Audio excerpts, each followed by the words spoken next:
Hi, everyone. It's Jen Psaki. I'm back with season 2 of The Blueprint. No matter where you fall, it's pretty clear that the Democratic Party is at a bit of a crossroads. Democrats are looking to regain power, but there's a lot of disagreement about what the winning formula looks like to get there.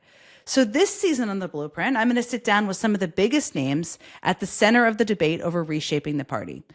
And I'm also going to keep an eye, of course, on the races that are coming up a few weeks from now and what they may tell us. Each week, I'm also going to link up with political strategist Liz Smith. Liz is a veteran of just about every kind of Democratic campaign you can think of. She's worked for Barack Obama, that's where I met her, Pete Buttigieg, Mallory McMorrow. If there's an up-and-coming Democratic candidate anywhere, Liz is probably involved somehow. And we're going to talk about the big debates within the Democratic Party right now, too. The candidates running, primaries, and what it all says about where the party is headed. I don't think we'll see everything the same way, and that's okay. And I won't see everything the same way with the guests I have on. They probably won't see everything the same way with each other. That's the point. Now's the time to have the discussions. With that, let's kick this off with Liz. Then we're going to toss my conversation over to one with Greg Casar, chair of the Congressional Progressive Caucus. Okay, Liz Smith, I'm so happy to see you. How are you? I am great. You left out, I'd also worked on DA races, state rep races. There really isn't a race in electoral politics that I haven't touched in my Dog career. catcher. You've done Yeah, all the exactly. things. I mean, I really couldn't list your whole resume because we'd be here forever. I just wanted to give people a sample of it. So I was thinking last night about when I first met you, because I first met you in the 2012 election when we were both working for Barack Obama and we had very different jobs. My job was to travel around with Barack Obama and do, I would say, more of the positive messaging. I did these briefings on the plane with Jay Carney, which were kind of funny, but we would mainly talk about what he was up to, what the candidate was up to. We were talking to the reporters about that. I would staff him for local interviews. And your job was different. It was more of the negative side. Tell us about that. Yes, in the industry, I believe they call it rat fucking. Oh, That was my job. And it was really to make Mitt Romney's life hell every day, to track his every utterance, but make sure that a negative message got out there about him. And, we were running in 2012 and it was a tough economic environment. The Obama administration, the country was clawing its way out of the recession. And so we had so many different directions we could have gone in against Mitt Romney, but we chose to keep it almost singularly focused on economics and discrediting him as an economic messenger, talking about his work in private equity, buying up companies, laying off workers, destroying communities, rather than going down all the other rabbit holes about social issues or even his faith, which some people wanted us to do. And I think that experience, right? Both of us doing both the positive and negative track is important for right now, but also that relentless focus on the economy and speaking to the issue that is most animating most people is something that a lot of Democrats could learn from right now. no question about it. And you made me, first of all, I got to be a part-time participant in the rat fucking team because I would do some of these attacks on Mitt Romney when we were doing the briefing. But it is such an important part of it. Every successful campaign has both what does the candidate stand for and what are they presenting that's different and why is the opponent terrible. And keeping it focused on issues people care about is such a good reminder of what candidates are facing and should be thinking about right now.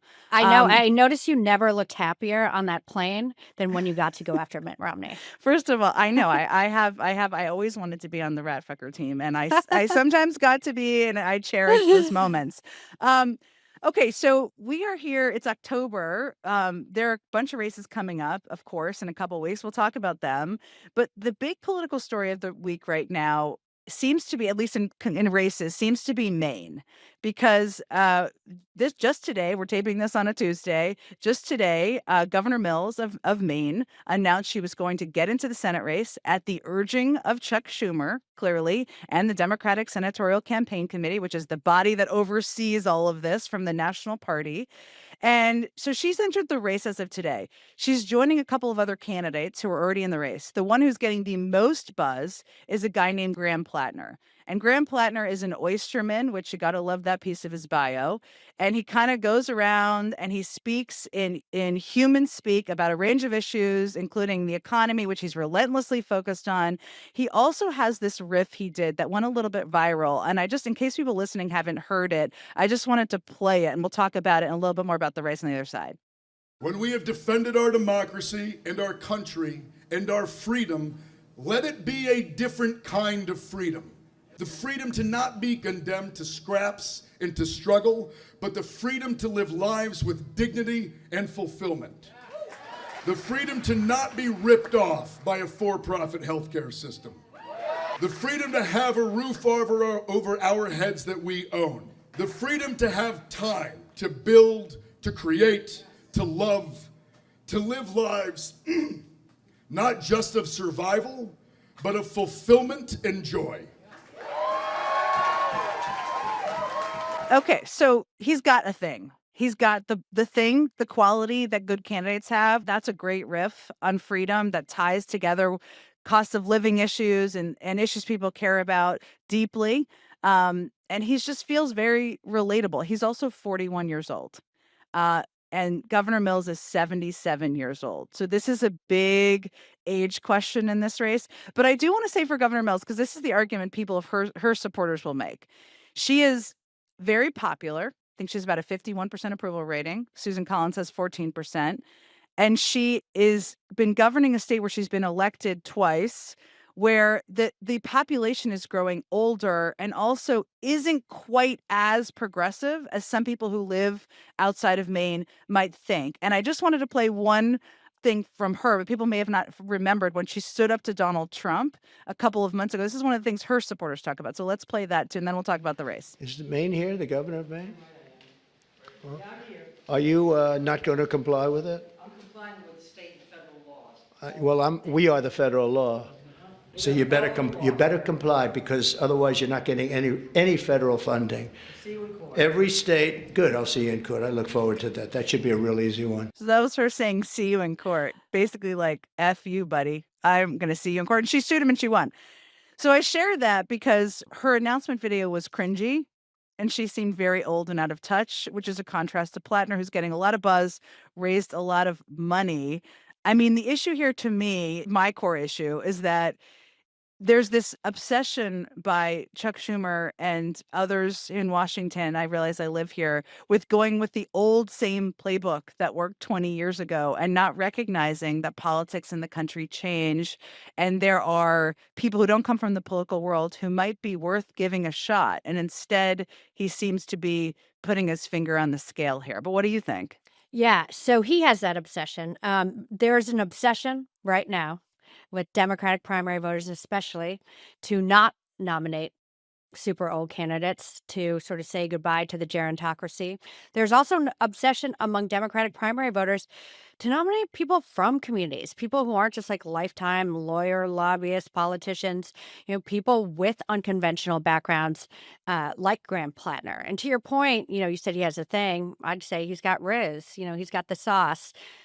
Janet Mills has a backbone, but my issue isn't with primaries, right? I think primaries are good things. When you have They can strengthen everybody. Exactly. And you end up being a better general election candidate when you have a primary. What my issue is with here is, one, telling a 77-year-old elected official to not to retire, but instead to go for a promotion. When voters are saying, please, no more of this after what happened with Joe Biden. And my second issue is that the DSCC is putting their thumb on the scale for her. As you mentioned, Maine is a weird state, right? They have two congressional districts that split in the presidential race. One is very blue. One always goes for Trump. And so this is not a down-the-line blue state. Collins is a very, very tricky opponent. So let's have a primary. Let's play it out. There are other candidates in there, but I do not think the DSCC is doing anyone any favors, let alone Janet Mills, by putting their thumb on the scale here. Because let's be real, Chuck Schumer is one of the least popular elected officials in American politics today. Yeah, I mean, if you're Graham Plattner or the other candidates in the race, you might say, "Yeah, Washington doesn't want me because I'm not from Washington." You can just see that as an ad. It's not. It's also not even the only place where they're bizarrely putting their finger or their thumb on the scale. It's not that they don't do this; they do this. As long as you and I have been involved in politics, but it feels so overt this time. Is one of the reasons it feels there's races where there are good candidates, and they're kind of weirdly putting their thumb on the scale. Like Michigan is one, but also Connecticut. And you mentioned this to me, and this is kind of a race. I think if people aren't paying attention to it, it will blow their mind a little bit. But you tell us a little bit more about the Connecticut race. Yeah, in Connecticut, there's a member of Congress, John Larson. I think he is also 77 years old. Last year, or earlier this year, he had a health incident on the floor of the House, a seizure-like incident where he just stopped being able to speak. He sort of dropped out of the public eye for a while. Then again, over the summer, had an event, same thing happened. And this is one of those scenarios where, again, you'd think a lot of Democrats would step in and say, hey, you've had a long, storied career. Maybe it's now time for you to step aside, let a new generation lead. Instead, you have all of the leadership, like Hakeem Jeffries, et cetera, behind the scenes saying no one should challenge him. You saw Chris Murphy over the weekend endorsing him with so much of the same language that we heard Democrats using to back Joe Biden. Oh, he might have lost a step or two. He might have had a health challenge or two, but he's still going to go out there and fight for us. Meanwhile, in that primary, you've got that Luke Bronin, two-term mayor of Hartford, who had been in the Obama administration as a veteran and already has raised $1.2 million. And what I think is, why don't we, one, encourage these primaries, and two, maybe lift up this next generation? Because what people are saying and what we're seeing in both these races is that we don't want the gerontocracy, and we don't want the establishment telling us who to vote.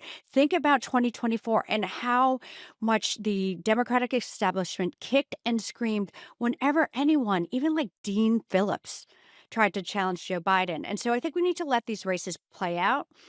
And I think as a party, we got to have that conversation with like grandma and grandpa that like we got to take away the keys. Maybe it's time to retire, spend some time with your grandkids, and let a new generation step up and lead. No, I mean, also, no offense, Dean Phillips, but I don't think anyone thought he was going to be president. I mean, Luke Bronin could be a member of Congress, right? Easily, right? Right. I mean, and a great one. Right, and a great one. And so it's just, and he's 46 years old. He could be in Congress for a long time. So it's a little disconnected from what is clearly happening as in movements across the country that I don't even think is necessarily tied to a wing of the party. It's tied to age and new energy and something different and people coming from communities in a different way. And just like this constant circling of the wagons, I think is what is so frustrating to people. Why are you afraid of change? Why are you afraid of this? And so I think they'll get a wake-up call in the Larson race. They may get one in Maine. I don't know. We need to see how these things shake out. We will see. That's what we love about primaries. We don't decide. The people voting decide. Okay, there's another race happening, a big one, in a couple of weeks in New York City, which I think we've all been paying quite a bit of attention to. You were actually a New York City longtime Politico. So tell me your take on that race right now. Well, the New York City mayoral That race. was a sigh. That was such a deep breath.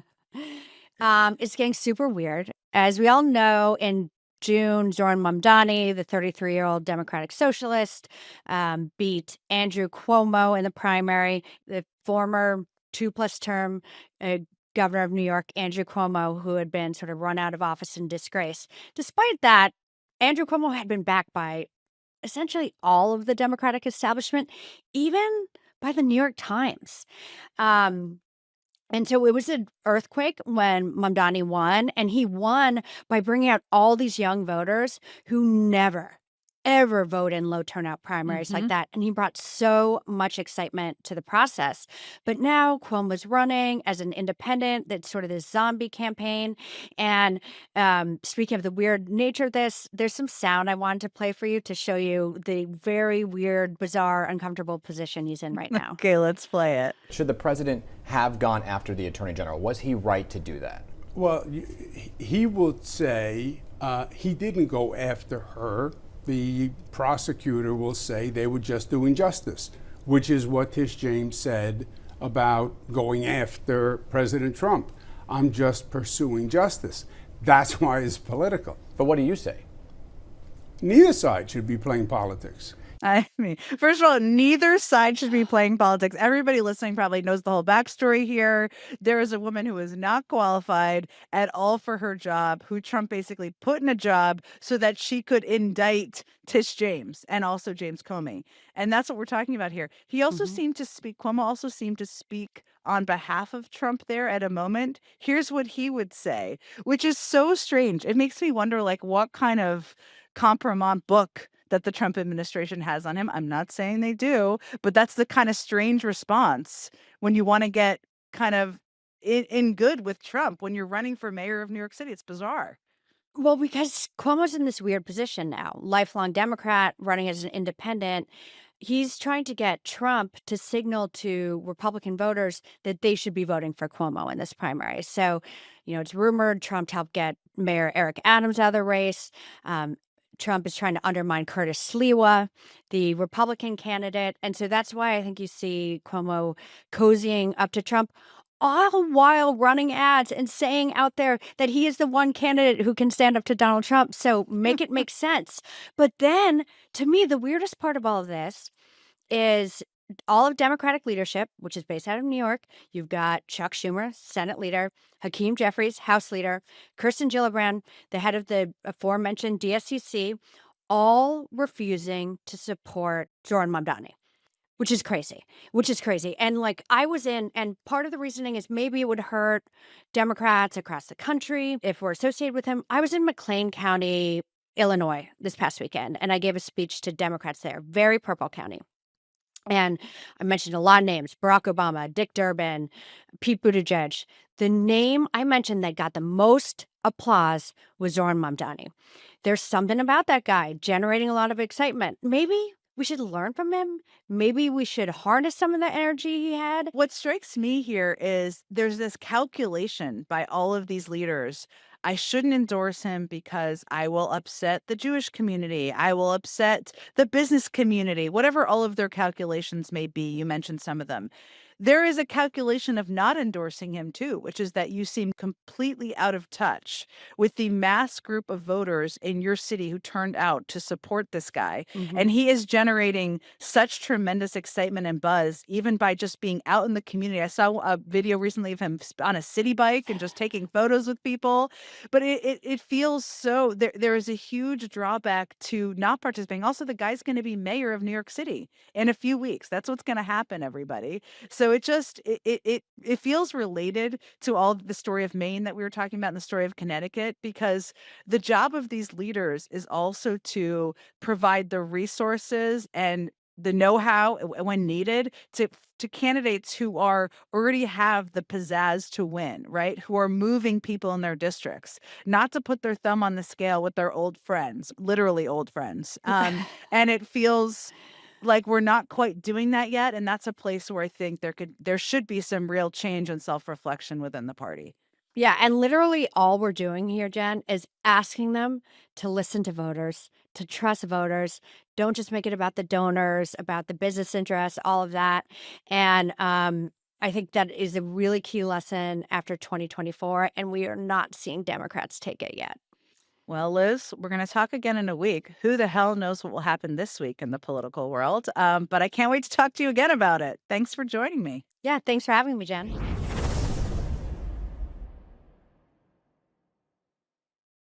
Texas Congressman Greg Casar has only been in Congress for one term, but he has quickly made quite a name for himself as one of the most effective communicators in the Democratic Party in Washington.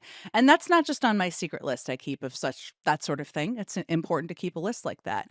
He's also been a big presence on the Fight the Oligarchy tour with Bernie Sanders and AOC, of course. And he's kind of at the top of his class when it comes to calling out BS on the other side of the aisle. And I know this because I've had him on my TV show a lot and I watch him a lot. And I'm sure you maybe have seen him as well. He's also literally the fastest man in Congress, which means something. At least it means, for those of you who are being introduced to him right now, he's not 85, because he wouldn't be the fastest man in Congress if he was 85. But anyway, welcome, Congressman Greg Casar. I'm so excited to talk to you. Yeah, thanks so much for having me on. I want to say, just as some listeners may be just meeting you for the first time, maybe they've heard of you, maybe they're looking for a little hope and spirit in their veins right now. Everybody is. The reason I wanted to talk to you, there's a couple reasons I want to talk to you. One is that you speak like a human being, and I wish that was the case for every person in the Democratic Party and every person with a platform who believed in a lot of the things you believe in, but it is not. There are a lot of people who are just robotically reading off of talking points. You are not one of them. You also say things that are surprising. And that is interesting to me because sometimes when people hear someone is the chair of the Progressive Caucus, which you are, they may think, if they don't consider themselves a member of the progressive wing of the party, I'm not going to have anything in common with this person. This guy is probably somebody who is drinking a matcha latte and hugging a tree in Brooklyn. And you're definitely not, right? Not that there's anything wrong with any of those things, but there's this perception that I just don't think is right. And the third reason is the one I already touched on, which is that if, as the fastest man in Congress, you obviously are not 85. You are a rising star because you're young, you're very good at what you do, but also because you're somebody who I think is going to be around for a while. So I'm delighted to have you here. And I just want to introduce to people listening kind of why I wanted to talk to you so much. So let me start with this. This is a question that has not just been on my minds, but you see it in poll after poll. It's something that comes up in focus groups and even beyond that, just average people out there who are trying to figure out where their politics are. Who is the Democratic Party and what does the Democratic Party stand for? So what do you tell people in answer to that question? I tell people that the Democratic Party has been, really should be, the party of working class people, the party of the many against the few people that want to use the economy to screw you over and take your work and your labor and your money, or the few that want to take over the government to enrich themselves and screw you over either through discrimination or taking away your voice or your power and say. And so I believe kind of in that old school Democratic Party of 100 years ago that took on the robber barons, or the Democratic Party that created Head Start and Medicaid and Medicare and the Civil Rights Act and the Voting Rights Act all in one presidential term under a Texas president, Lyndon Baines Johnson. And I think that's the kind of Democratic Party we're trying to create today. And I know that folks may look back at this in a few months, but my hope is that right now, when folks see this fight over reopening the government, where the Republican Party of today wants to take away your health care and your money, all to hand it over to billionaires, that the Democratic Party right now is trying to lower your costs and help you keep your money and keep your health care and stand up to that billionaire class. So that's who I think the Democratic Party is or should be when we're at our best. And I believe progressives play a key role in that, not to knock on any of my tree hugger friends, but not just on single issues, but progressives really have been the folks that have been willing to stand up against the rich and powerful and stand up for the mass number of our constituents who really share a lot more in common than we're different between us. So there was a lot packed in there. And first of all, I love a matcha latte every now and then. Sometimes it tastes like we're not grass. kicking the matcha. Yeah, No, not, you have not, your not matcha. kicking our It's friends in Brooklyn fine. either. No, I love Brooklyn and I love trees. It's just this perception, right? How should people who are trying to connect with voters, trying to connect with their neighbors, talk about these issues in a human speak way? Look, I started out my career not as a lawyer, not as a city council member or as a member of Congress, but on construction sites. I was a labor organizer helping bring construction workers together to take on oftentimes really wealthy real estate developers and huge corporations that were screwing them over.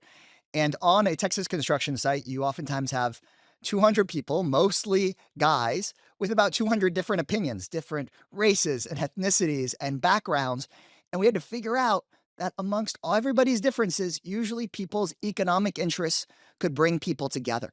And that's, I think, how the Democratic Party should be thinking. And we should be talking about saying, look, the folks at the top that are working the least and making the most can afford to give everybody else here a raise. And we've seen it a ton of times when you're organizing in the union movement that the guys at the top, the rich real estate developers who think the rules don't apply to them, who don't want to give people a raise, who are self-interested, they try to exploit immigration status or race or find ways to divide us. But we can bring all those folks together around saying folks deserve a raise. People should be able to retire. Your kids should be able to afford to go to school after you've been out here working all of these long hours.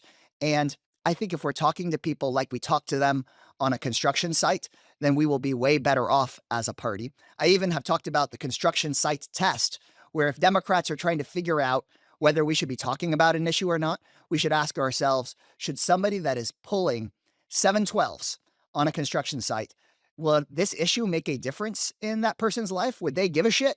And if the answer is no, then maybe it shouldn't be the primary issue. If the answer is yes, then we should absolutely be fighting to make sure you get a raise and can afford your house and can afford to live. And I think that's how we win back voters' trust and then really start beating back the authoritarianism problem that we're dealing with right now. One of the things that used to drive me crazy is when people would talk about the Paris Climate Agreement, which is a very important thing, as like their lead point about climate change. And you're like, no, it's clean air, it's clean water, it's communities being able to have those things, right? And I've started to learn that and see it myself. I went back and looked at my old campaign materials from the first time I ran for city council, and climate change was on there. You know, it was the first time I was running. This is a critical issue, one of the issues on the piece of literature we'd go hand out at the doors. But after knocking on doors and talking to people, we started changing the materials to say much more clearly, like, we've got to stop these wildfires that we see growing all around our city. We've got to stop the next winter storm. Here in Texas, I grew up barely ever seeing it snow. And when it did, like, it would melt on the ground. Now we have these crazy freezes where the power goes out for everybody and the water goes out. It's talking about the things that affect us directly, especially if you're not somebody that can watch or does watch MSNBC every night, no matter how wonderful it is to see you. We know the vast majority of the folks that we need in our coalition are folks that's, you're out there just doing your job and want to know who's out there to make your daily life better. Right. You can't assume people are going to go looking for all of this. You have to provide the information out in all the places where people may just run across it, which is a hard thing to do. So because you touched on an interesting thing, and I know you feel this way, that there needs to be, I think, a greater percentage in your view of what Democrats talk about related to cost of living, economic issues, healthcare, cost of housing, things like that. Now that means they're because there's only so much space in what people say publicly and what's in campaign ads and what's on their website, less time for other things. Could be less time for talking about democracy, abortion rights, defending trans rights and trans kids, all things that Democrats stand for. Tell me how you think about that question, because it is one of the debates within a lot of people in the party right now. Yeah, look, I think about this question as how is it that we actually go and defend the rights of all people? And I disagree with colleagues and pundits who say, well, the way that we defend abortion rights is that we become a little bit more Republican on that issue, or the way that we defend immigrants is to start acting Trump light on that issue. I don't think anybody buys that. I don't think it's right, and I don't think it will work. The way that we go and defend abortion rights is to make sure that people know that we are there for their baseline economic issues, where even if we may disagree on that social issue, the social issue or that one, that we win back the trust of the overwhelming number of voters on those economic working class issues. And then we can have the kinds of majorities necessary, I think, to defend and restore abortion rights in places like Texas, to make sure that we have a humane immigration system. But I don't think we go and throw those folks and those issues under the bus. I actually really think about when I traveled for the Harris campaign outside of Texas. I spent a lot of time here in Texas, but then I went to Nevada during early voting. And I kind of knew we were toast, unfortunately, when I was sitting in a large group of Latino voters, overwhelmingly men. And one of the guys said to me, look, me and everybody else I work with, everybody in my union, we're HVAC workers. We all voted for Obama. And most of us voted for Hillary and then for Joe. But now we're at the point where most of us are going to vote for Trump this time. And when I asked him why, he said, well, look, I try to make sure we have work all year round. And when I can't work for a couple of months because there's not enough construction, it gets really tough for us. And I feel like even though Trump's a jerk and I don't like him, I feel like he's more focused on that. And Democrats, y'all are focused on other stuff. And Jen, that President Biden was very focused on building stuff. But the fact that he said y'all are more focused on other stuff. Like trans rights, things Yeah, like that. exactly. Like, Yeah, you've heard lots of guys say, oh, other stuff, and they don't want to tell you what they really mean. You push them, and they were like, yeah, like trans stuff. And I said to him, I'm an advocate for equal rights for everybody, including in the LGBT community. But our number one priority is to make sure you have work year round and to make sure you're paid the overtime for all those over 40-hour weeks that you work and to make sure that you can afford to buy a house. And he said to me, well, even if we disagree on the gay stuff, that's the way he said it. He said, I'd still vote for that. I would vote for that Democratic Party that you just described, which shows that I think our message has to break through and we have to honestly put our money where our mouth is and be willing to fight hard on those working class issues, even when special interests or big money that are oftentimes involved in the Democratic Party disagree. We've got to be able to break through that so that people know that we're not just talking one way and walking another. yeah, look, I want to get there too. I mean, I think what you're kind of saying, which is a choice, and you have to make choices in these moments. And as much as it's like, we got to look forward now, we're a year past the shellacking of last year. But, about a third of the ads, I think, if I remember correctly, were on abortion rights. I'm a big defender of abortion rights. I think there are questions about where you spend paid money and where you spend your time, which the most valuable thing about any politician is their time and how they're using their voice. It sounds like you're saying a greater swath of that budget and also of time needs to be on these issues that are related to cost of living. Now, here's the question I have, though. One of the challenges is that people who are having their rights attacked, and that includes women on abortion rights, it includes the trans community and trans kids, it includes LGBT people in the LGBTQ community, feel like, well, wait, if the Democrats aren't going to spend their capital defending me, then who's going to defend me? And they feel lost too, right? And maybe feel like the party isn't for them. So how do you address that? Well, look, this is, I think, really important because we shouldn't be throwing anybody under the bus. And there have been folks that advocate and say, yeah, when trans issues are brought up, either just don't talk about them at all. That doesn't work because the Republicans, of course, bring it up. So you've got to talk on them. Or they say, yeah, just have a more Republican-ish position. I don't think that works either. So I think the way to address it, one example I'll give you is just a few months ago, this independent report was about to come out from the budget office. Big bombshell report that the bill that Trump was pushing through, that we now know of as this billionaire betrayal bill, was about to kick 15 million people off of their health care. The very day that report was coming out, Marjorie Taylor Greene, who is the chairwoman of the DOJ committee, and I sit on that committee, she called a big hearing, an emergency hearing. And what did she call it on? She called the hearing on trans semi-professional athletes in fencing. Mm-hmm. Not fencing like the thing around your house, but like the sport of fencing with the swords. Like with a sword. Yes. And no disrespect to fencers. It wasn't until that day that I had ever met somebody that competed in fencing. I'm sure it's great. And so she's being a bully. She's being horrible. And she's picking on this specific issue to pick on a minority of our community that's already having a hard time. And I think where I was as a progressive in the past thought, the first thing we just do is come in and defend on that issue. And there's something to that. But to your point, actually, there's a way to make sure we defend the basic rights of all people and call out Donald Trump for being a swindler and a con man and trying to take your money.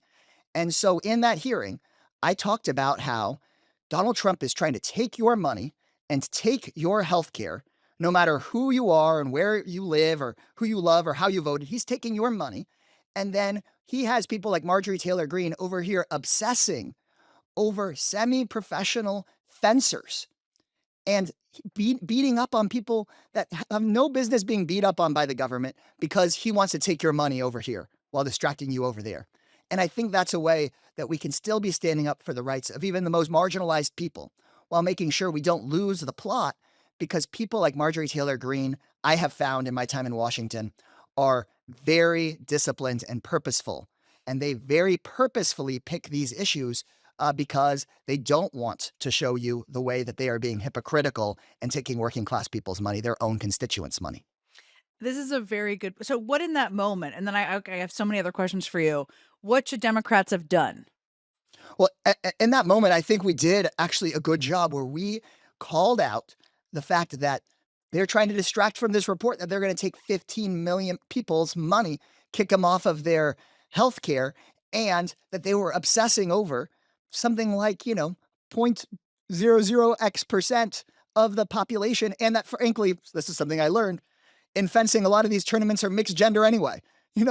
Laugh at them, call them out. You don't have to backpedal on the basic rights of people, but you do have to, I think we do and should say, look, these Trump Republicans are the ones that are obsessed with LGBT issues instead of being obsessed with making sure you make your money. And in fact, they're obsessed with taking your money and beating up on, yelling it's an immigrant's fault or yelling it's an LGBT person's fault. Look, it wasn't a Venezuelan asylum seeker that jacked up your rent.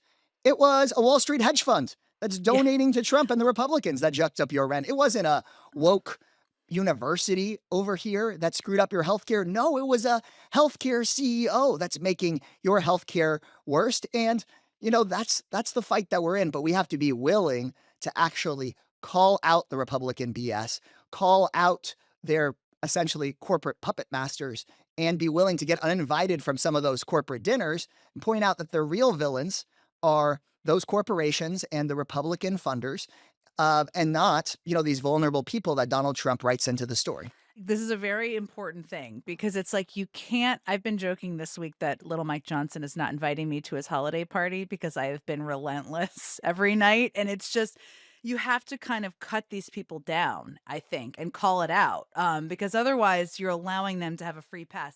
Let me ask you about something that is another kind of debate, and it's a big electoral question, really, is this question of litmus tests, right? And what candidates should be a part of running as Democrats. I mean, not that you're in a conservative district in Texas, but you're in Texas, right? And districts are different all across the country. I've been through my own journey on this particular question. I'm just going to acknowledge because I worked at the DCCC in the '06 cycle when Rahm Emanuel was the chair. People have all sorts of views on him, which is fine.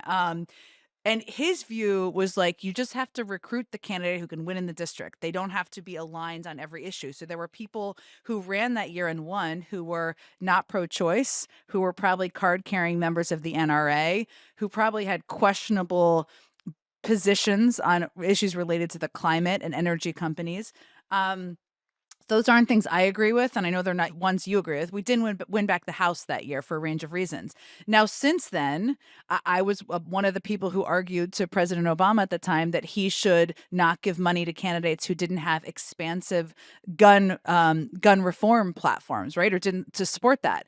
I now don't think that was like the right thing. I'm asking this. I'm acknowledging, I guess, that I've struggled with this. How do you see it? I mean, because there's a question of, should the Democratic Party recruit candidates or financially support, which matters because you need that money when you're running for Congress sometimes, people who are not pro-choice, people who are members of the NRA, things like that. What do you think? Look, I, from my time on the city council and now even as Progressive Caucus chair, recognize that we need a really sizable majority of the American people with us if we want to achieve our progressive goals. And so I've always been used to donating money and raising money for folks that are to the right on me on a variety of issues. I think that we do need to turn off some of our litmus tests because we need the vast majority of the public with us. We also have to win these upcoming midterm elections, but even more than that, then win the subsequent elections after that. Now, that doesn't mean we throw our values out at all. I think it's really important that the Democratic Party have a message and stand for something, and that we be able to say that Democrats are going to stand for the rights, both in the workplace and in the government, of the many against the corruption and the tyranny of the few. I think that's a winning message that wins in deep blue districts, purple districts, red districts, all across the country. It's that kind of message that I've brought to coming up on a dozen different Republican districts that I've gone and traveled to over the last few months. A lot of people wouldn't expect the Progressive Caucus chair and progressive members, your Mark Pokans and Yasemin Ansaris and Maxwell Frosts, to be the first ones going out to Republican districts. But we have been with this message that is not the typical litmus test message, which is, what can we talk about the fact that a few people are enriching themselves while destroying our entire government for themselves against you? And so I think that can be the umbrella message that brings more people together this election cycle. And I do think that as Progressive Caucus chair, then my job is, once we have a governing majority, to push to make sure we fully restore abortion rights, to push to get that assault weapons ban. But as this propaganda takes hold from the right wing, as they buy up media companies, as they strip us of our basic rights, I think we should be going really big to win really big come these midterm elections. They're going to try to gerrymander. They're trying to change every rule they can before this midterm. And I think we've got to be fighting them tooth and nail. And that means bringing people in that may not agree with you and me on 100% of issues. But I think we've got to have 60 or 70% of the country with us in this moment. My job, I think, is to make sure that our progressive movement is a bigger tent, that more and more people can identify with and connect with our overwhelmingly progressive economic message, and that we keep moving people on those social issues that we need to move them on. But I have campaigned and will continue to campaign for Democrats that are more conservative than me, that we need to win in more conservative areas to have a majority.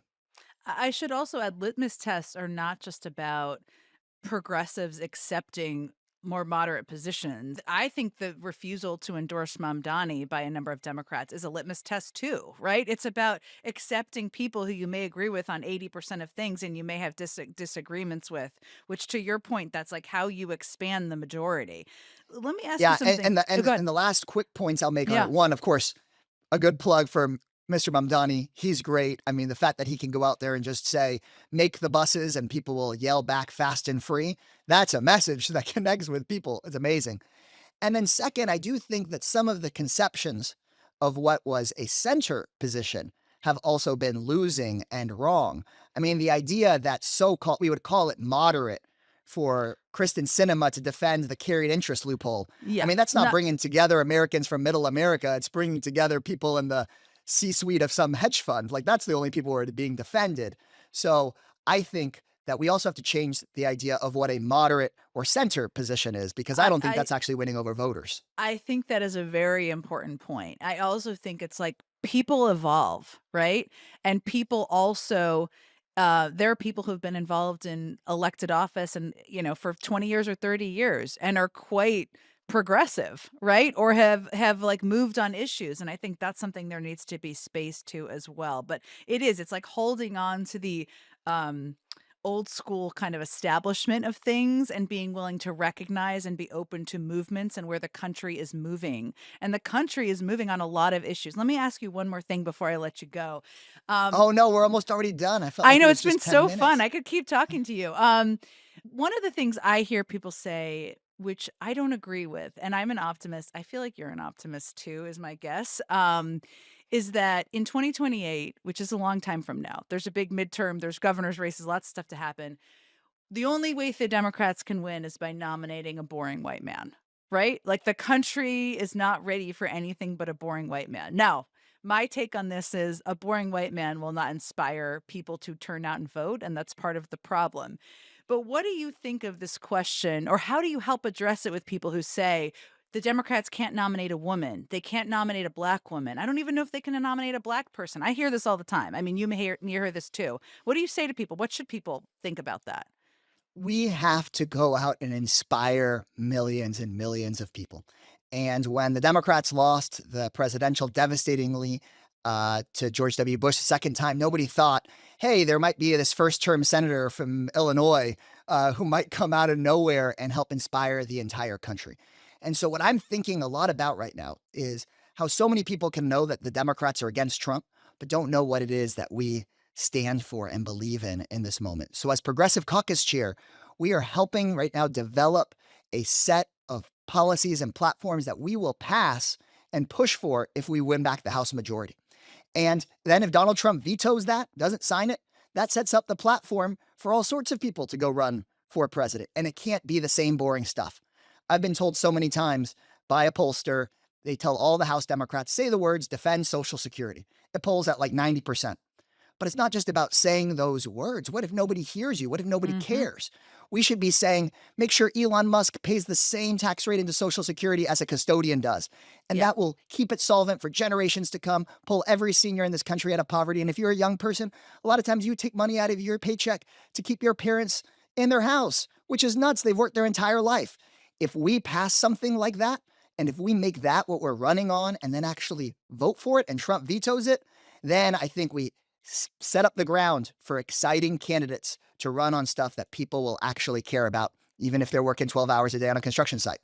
I love that. I'd also just say we don't know what the country's ready for until we see what moves the country. None of us can sit here and deem that or project it. Congressman Greg Casar, this was a real pleasure. It went really fast. Thank you for taking all the time today. It blew by. The very last thing I'll say, Yeah. I think with this whole like obsessing or thinking about who can run for president, and I get how important it is. I think we're always out there like looking for who the hero is going to be. But I know it's cheesy as hell, but I really believe the hero is millions of people out there speaking up, knocking on doors, talking to their friends. And I think y'all folks listening here are a big part of that so that we can get ourselves out of the situation. That's a perfect note to end on, because it's like people always ask me, who's leading the Democratic Party? Who's going to be the leader? And it's like, maybe it's you. I mean, that's what's inspiring right now. Thank you again. I love talking to you. It was Thanks great, a bunch. great Catch you having later. this convo.